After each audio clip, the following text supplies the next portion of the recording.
fellow scholars. Welcome back to the Ripe Good Scholar YouTube channel. My name is Sarah. Today, we're going to be working through Act 4 of A Midsummer Night's Dream. But before we jump into that, let's give ourselves a quick refresher. The players were hard at work trying to figure out their upcoming performance. At least, that was until Puck gave Bottom a donkey head. Now Titania loves his donkey head. Puck and Oberon have a good laugh about this development until Oberon realizes that Puck mixed up the Athenian lovers. Lysander and Demetrius both fall in love with Helena, which she assumes is a cruel joke. Everyone ends up mad. Oberon tells Puck to clean up this mess, so he gets the lovers all back together and asleep. Now, in Act 4, Scene 1, Titania and her fairies are doting on Bottom, who is taking full advantage of the situation. Come, sit thee down upon this flowery bed, while I thy amiable cheeks do coy, and stick musk roses in thy sleek, smooth head, and kiss thy fair large eels, my gentle joy. He asks to be scratched on the head, and then for the honey bag off of a bee, because that's not crazy hard and kind of weird. And then more scratches, because he's still part donkey. Titania asks if he wants anything to eat. He requests a mixture of human and donkey food. Titania promises to send her fairies to find him the exact food he asks for. Oh, say, sweet love, what thou desirest to eat. Truly, a peck of provender. I could munch your good dry oats. Methinks I have a great desire to a bottle of hay, good hay, sweet hay. Hath no fellow. I have a venturous fairy that shall seek the squirrel's hoard and fetch thee new nuts. I had rather had a handful or two of dried peas. But I pray you, let none of your people stir me. I have an exposition of sleep come upon me. Sleep thou, and I will wind thee in my arms. Fairies, be gone, and be all ways away. So, Bottom, it turns out, would rather sleep than eat, and promptly does so. Titania dismisses her fairies and cuddles up next to her love. Oberon and Puck enter, laughing at the scene before them. Oberon explains that his plan worked, and he was able to get Titania to give him the changeling child. And here again, we're gonna repeat the plan. Welcome, good Robin. Seest thou this sweet sight? Her dotage now I do begin to pity. For meeting her of late behind the wood, seeking sweet favors from this hateful fool, I did upbraid her and fall out with her. For she his hairy temples then had rounded with a coronet of fresh and fragrant flowers, and that same dew, which sometime on the buds was wont to swell like round and orient pearls, stood now within the pretty flowerlet's eyes, like tears that did their own disgrace bewail.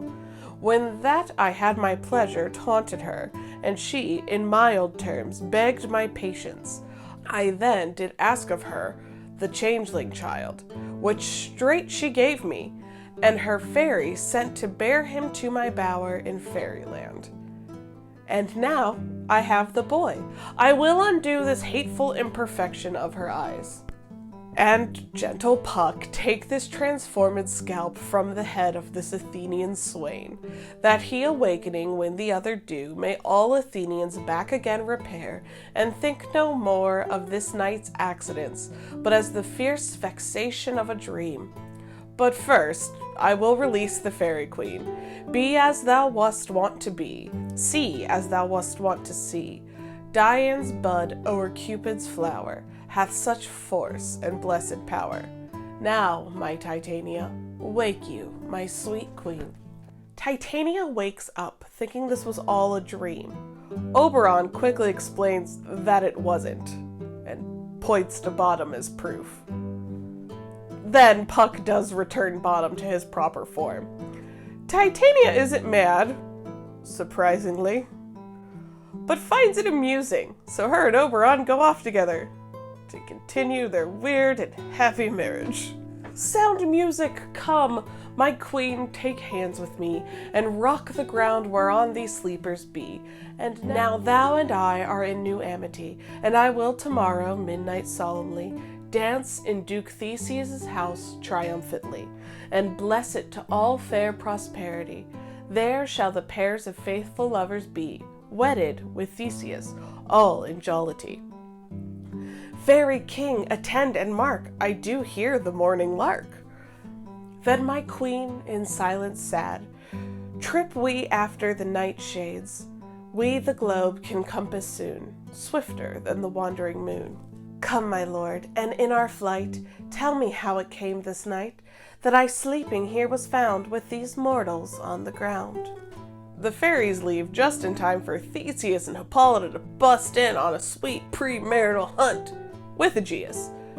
As they discuss Hippolyta's past exploits with famous Greeks, they stumble upon the sleeping couples. They promptly wake them with their hunting horns.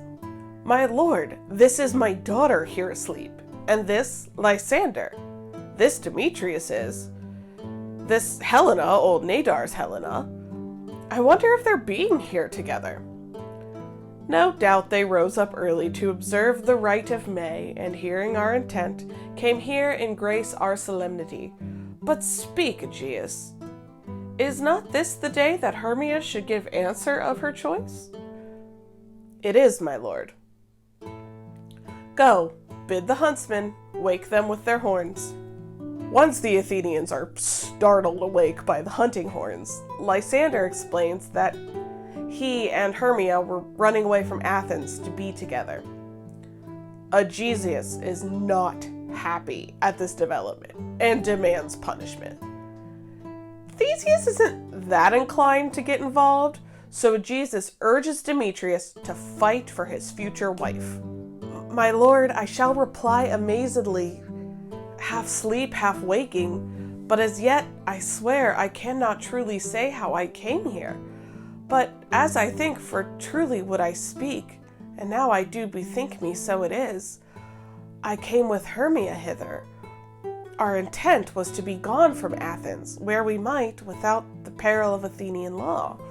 Enough, enough, my lord, you have enough, I beg the law upon his head.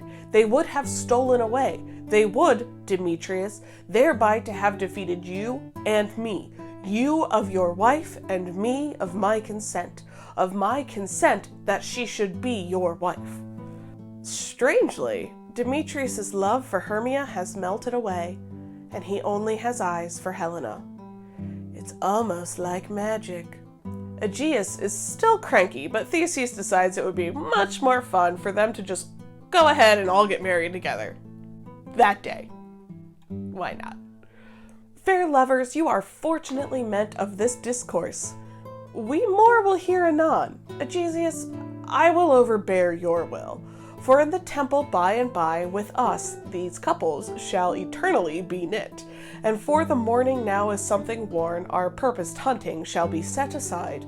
Away with us to Athens, 3 and 3 will hold a feast in great solemnity. Come, Hippolyta. So they abandon the hunt and go back to Athens for a crazy triple wedding. The friends all laugh about their weird dreams.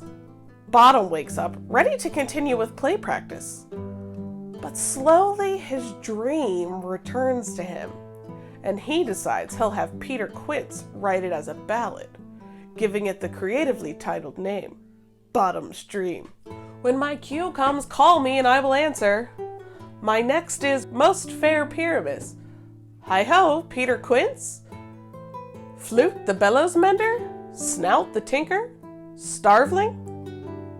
God's my life stolen hence and left me asleep. I have had a most rare vision. I have had a dream. Past the wit of man to say what dream it was. Man is but an ass, if he go about to expound his dream. Methought I was. There is no man can tell what. Methought I was. Methought I had. But man is but a patched fool, if he will offer to say what methought I had. The eye of man hath not heard, the ear of man hath not seen, man's hand is not able to taste, his tongue to conceive, nor his heart to report what my dream was. I will get Peter Quince to write a ballad of this dream. It shall be called Bottom's Dream, because it hath no bottom, and I will sing it in the latter end of the play before the Duke. Peradventure, to make it the more gracious, I shall sing it at her death. So scene 1 was getting everybody out of the woods. On to scene 2. Quince and the rest of the players wonder what has happened to Bottom, because he is the only one that can do justice to the part of Pyramus. It is not possible. You have not a man in all Athens able to discharge Pyramus but he. No, he hath simply the best wit of any handicraft man in Athens. Snug enters with the unfortunate news that plans have changed. The Duke decided to get married early, along with the 2 other couples, which really threw a wrench into all the feast entertainment plannings. They're dismayed at the lost income for not being able to perform. Masters, the Duke is coming from the temple, and there is 2 or 3 lords and ladies more married. If our sport had gone forward, we had all been made men. O sweet bully Bottom, thus hath he lost 6 pence a day during his life. He could not have escaped 6 pence a day, and the Duke had not given him 6 pence a day for playing Pyramus. I'll be hanged. He would have deserved it, 6 pence a day in Pyramus or nothing. This is when Bottom busts into the scene and gives them all a sense of relief. He wants to tell them all about his crazy dream, but there's no time. They have to go perform before the Duke. He urges them all to put their best foot forward, and it is sure to be a great play. Not a word of me. All that I will tell you is that the Duke hath dined. Get your apparel together, good strings to your beards, new ribbons to your pumps. Meet presently at the palace. Every man look o'er his part. For the short and the long is, our play is preferred. In any case, let Thisbe have clean linen, and let not him that plays the lion pare his nails, for they shall hang out of the lion's claws. And most, dear actors, eat no onions or garlic. For we are to utter sweet breath, and I do not doubt but hear them say it is a sweet comedy. No more words, away, go away. Now, as I was reading this, I was like, there's a whole other act. This really seems like the conclusion. But Act 5 is where we get to see the wedding feast and the play and, kind of just wrap it all up in a nice bow. The problems have been solved, but we get that fun little last bit of entertainment. So we'll have to see that in the next video. Let me know your thoughts, opinions, and questions in the comments down below. If you enjoyed this video, please hit that like button. Hit subscribe and turn on notifications if you want to make sure you don't miss a single video.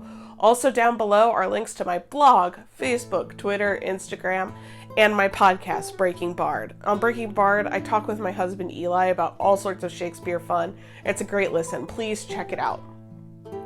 See you next time. And remember, go wisely and go slowly. Those who rush stumble and fall.